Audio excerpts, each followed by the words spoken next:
Now we are going to see the 2 bar and 4 bar truss. That is, here 2 bar is given, 4 bar is given, and it is hinged and it is hinged. Hinged symbol is given here, just look into that. You might have studied in engineering mechanics. Roller is this one. This one roller. The roller, if you there, only vertical motion is restricted. If it is hinged, horizontal and vertical motion is restricted. So remember this one. Remember this. இதை கொஞ்சம் ஞாபகம் வச்சுக்கிடுங்க. ஞாபகம் வச்சுட்டு நம்ம இப்போ வந்து ப்ராப்ளத்துக்குள்ளே போகிறோம். ஒரு 2 பார் ப்ரெஸ் எலிமெண்ட் கொடுத்துட்டு அதோட டிஸ்பிளேஸ்மெண்ட்டையும் எலிமெண்ட் ஸ்ட்ரெஸ்ஸஸோட எலிமெண்ட் இந்த இடத்துல எலிமெண்ட் ஸ்ட்ரெஸ் என்னன்னு கேட்குறோம். இந்த இடத்துல எலிமெண்ட் ஸ்ட்ரெஸ் 1 and 3 ஸ்ட்ரெஸ் இந்த எலிமெண்ட் 1 and 3 இந்த இடத்துல 1 and 3னா இந்த இடம். ஸோ இதோட ஹிஞ்சடு சப்போர்ட் இது 12 kN இங்கே இருக்குது. இந்த இடத்துல வந்து என்னென்ன கொடுத்துருக்காங்கிறத எழுதியிருக்கேன். வந்து 70 GPa 70 GPa newton per metre ஸ்கொயர்னு வரும். 10⁹ நியூட்டன் பெர் மீட்டர்ஸ் கன்வெர்ட் பண்ணி இதை எழுதியிருக்கேன். இங்கே 10⁹ கிகாவை அடிச்சிருங்க. கிகா பாஸ்கல்னு எழுதுனா தப்பு. 70 × 10⁹ பாஸ்கல் தான். 70 GPa தான். 70 × 10⁹ பாஸ்கல். அதை கன்வெர்ட் பண்ணும்போது 70 × 10 Newton per millimetre square. Area இவ்வளோ கிடைக்கு, லோடு இவ்வளவு. இங்கே வந்து நோட்ஸு, இங்கே வந்து ஹிஞ்சடு, இது ரோலர். அப்போ ஹிஞ்சடு சப்போர்ட் வந்து என்னங்கிறது தெரியும். இங்கே வந்து என்னன்னு பாரு. இங்கே நோடு எத்தனை, இங்கே நோடு எழுதியிருக்கேனா, இங்கே வந்து 3 எழுதியிருக்கேன், இங்கே 1 எழுதியிருக்கேன், இங்கே 2. இங்கே நோடு நம்பர் 2. இப்போ இங்கே நோடு நம்பர் 2ஆக இருக்கும்போது இங்கே வந்து என்ன U1 U2 U3 U4 இங்கே வரும். அப்போ U4 2 டிஸ்பிளேஸ். இங்கே ஒவ்வொரு நோடுக்கும் 2 டிகிரி ஆஃப் ஃப்ரீடம் நான் வச்சுக்கணும். ஃபஸ்ட்டு நம்ம என்ன கண்டுபிடிப்போம், டிஸ்பிளேஸ்மெண்ட் போகிறதுக்கு முன்னால் கோஆர்டினேட்ஸை கண்டுபிடிச்சிருவோம். இந்த பாயிண்ட்டை தான் 0 எடுத்திருக்கேன். இந்த சைடு ஃபுல்லாக நெகட்டிவ் ஆகிடும். இந்த சைடு ஃபுல்லாக நெகட்டிவ், இந்த சைடு ஃபுல்லாக பாசிட்டிவ். அதே மாதிரி இங்கேருந்து ஆக்சிஸ், இதுதான் ஆக்சிஸ். இந்த ஆக்சிஸுக்கு கீழே எல்லாம் நெகட்டிவ், மேலே எல்லாம் positive. So first node 1 reference and original எடுத்ததுனால இது 0 0. இப்போ இதை 0 0 எடுத்துகிட்டு இப்போ நோடு 2 கண்டுபிடிக்கும். இதை வச்சு இதில் இந்த ரெஃபரன்ஸ் பாயிண்ட் இதை வச்சுட்டு மெஷர் பண்ணணும். ஸோ இங்கேருந்து இங்கே எவ்வளவு, இது 500. ஸோ அப்போ இங்கேருந்து நெகட்டிவ் சைடு, அப்போ -500. அப்போ அடுத்தது வந்து ஒய்ங்கிற வேல்யூ அதே லைனில் இருக்குது, ஆக்சிஸோட லைன்லேயே இருக்குது. அப்போ அது 0. ஸோ இந்த பாயிண்ட்டுக்கு வருவோம். இங்கே பாயிண்ட் இந்த ஆரிஜின்லேருந்து அது எவ்வளோ தூரம் தள்ளி இருக்குது, 400 இருக்குது.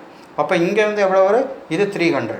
இது கீழே இருக்குது, ஆக்சிஸ்க்கு கீழே இருக்குது. அப்போ -300. ஸோ இப்போ அதே மாதிரி இப்போ நம்ம அந்த கோஆர்டினேட்ஸ் எல்லாம் கண்டுபிடிச்சிட்டோம். எதுக்காக அந்த கோஆர்டினேட்ஸ்லாம் கண்டுபிடிச்சோம் அப்படின்னா, இந்த எலிமெண்ட்டோட லென்த்து இந்த எலிமெண்ட்டோட லென்த்தை கண்டுபிடிக்கிறதுக்கு. ஆல்ரெடி இந்த எலிமெண்ட்டோட லென்த் வந்து 500 கொடுத்துட்டான். இது ஹரிசாண்டல் லைனாக தான் இருக்குது. இந்த ஹரிசாண்டல் லைனாக இருக்கிறதுனால இதே லென்த்து தான் இருக்கும்.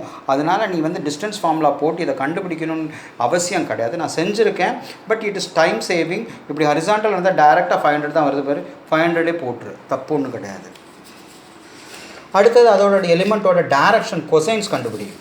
அந்த டைரக்ஷன் கொசைன்ஸ் கண்டுபிடிக்கும் போது L1 அந்த எலிமெண்ட் எங்கே இருக்கோ அந்த எலிமெண்ட்டோட வேல்யூ, அந்த எலிமெண்ட் எங்கே இருக்கோ அதை கண்டுபிடிக்கணும். எலிமெண்ட் 1ங்கிறது இதை எடுத்திருக்க, x2 - x1/L, x2 இதோட டிஃப்ரென்ஸ் டிவைடட் பை லென்த்துக்கு எடுக்கணும். அதே மாதிரி எலிமெண்ட் 2க்கு என்ன வரணும், இந்த ரெண்டோட கோஆர்டினேட்டோட டிஃப்ரென்ஸ் எக்ஸோட coordinate x3 - x1 divided by length of the element. M அப்படி கண்டுபிடிப்போம், y3 - y1 divided by length of the element. So coordinates எக்ஸில் கண்டுபிடிக்கிறது ஃபுல்லாக L, கோஆர்டினேட் ஒயில் கண்டுபிடிக்கிறது ஃபுல்லாக M. ஸோ அது வந்து டைரக்ஷன் கொசைன்ஸ் காமிக்குது. அந்த எலிமெண்ட் L2க்கு கண்டுபிடிச்சிருக்கேன். L2க்கு கண்டிப்பாக வந்து நீங்கள் கோஆர்டினேட்ஸ் வச்சு கண்டுபிடிங்க. ஏன் அப்படி கோஆர்டினேட்ஸ் வச்சு கண்டுபிடிங்கன்னா, அது இன்க்ளைன் லைனு. இந்த இன்க்ளைன் லைனுக்கு 300ன்னு எழுதிடாதீங்க, இது வெர்டிக்கல் லைனு. ஸோ இங்கே 2 கோஆர்டினேட்ஸ் கொடுத்துருக்கான், அந்த டிஸ்டன்ஸ் ஃபார்முலா யூஸ் பண்ணுங்கள். அப்படி இல்லைனாலும் இங்கே தீட்டா கண்டுபிடிச்சி யூஸ் பண்ணலாம். அது வந்து குழப்பமான ஒரு வழி, அதனால் அது வேண்டாம்.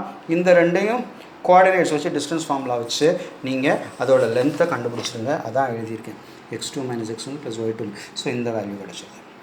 ஸோ இந்த வேல்யூ கிடச்ச பிறகு L2ங்கிறது x coordinate divided by difference of x coordinate divided by length element.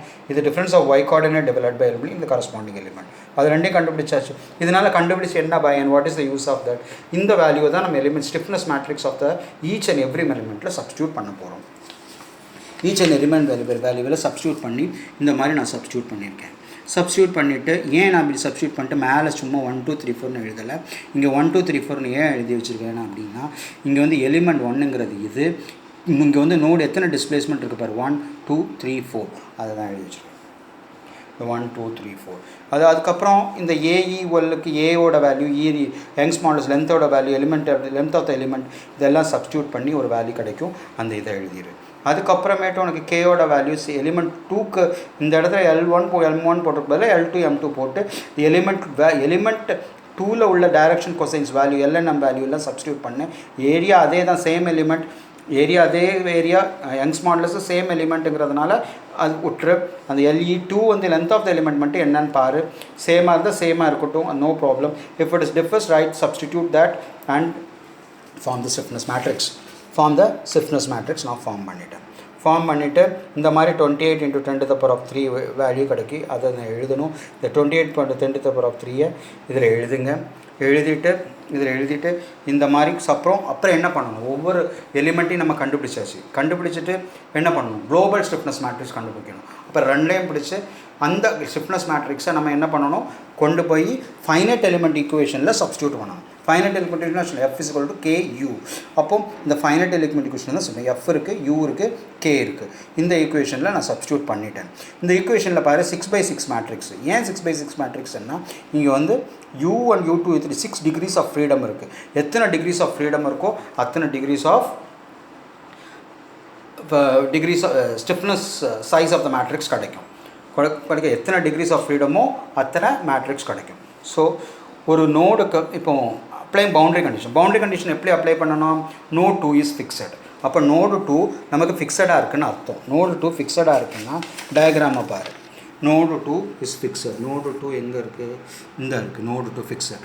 Node 3 fix. அப்போ இந்த 2 டிஸ்பிளேஸ்மெண்ட் 0 ஆகிடுமா, இந்த 2 டிஸ்பிளேஸ்மெண்ட் 0 ஆகிடுமா. ஆனால் இங்கே லோடு இருக்குது, இங்கே லோடு இருக்குது. அப்போ இங்கே 2 டிஸ்பிளேஸ்மெண்ட் இருக்கும். ஸோ அதை தான் நான் எழுதியிருக்கேன் இங்கே. Note 2 is fixed, U3 U4 is equal to 0, node 3 is fixed, U5 U6 is equal to 0. So the point load of அதாவது இனிமேல் என்ன கண்டுபிடிக்கிறோன்னா பவுண்டரி கண்டிஷன் செல்ஃப் வெயிட் நெக்லெக்டட்னு சொல்லிட்டான். Self wait is neglected. அப்போ செல்ஃப் வெயிட் நெக்லெக்டட் அப்படிங்கிற போது எல்லா ஃபோர்ஸும் டிகிரிவாரும் applied force மட்டும் இருக்கும். ஆனால் அப்ளைட் ஃபோர்ஸு எந்த நோடில் ஆக்ட் ஆகுதுன்னு பார்க்கணும், எந்த ஃபோர்ஸுன்னு பார்க்கணும். அப்போ அப்ளைட் நோடு எந்த லோடு எந்த ஃபோர்ஸுன்னு பார்க்குறதுக்கு நம்ம என்ன பண்ணுவோம், டயக்ராம் போவோம்.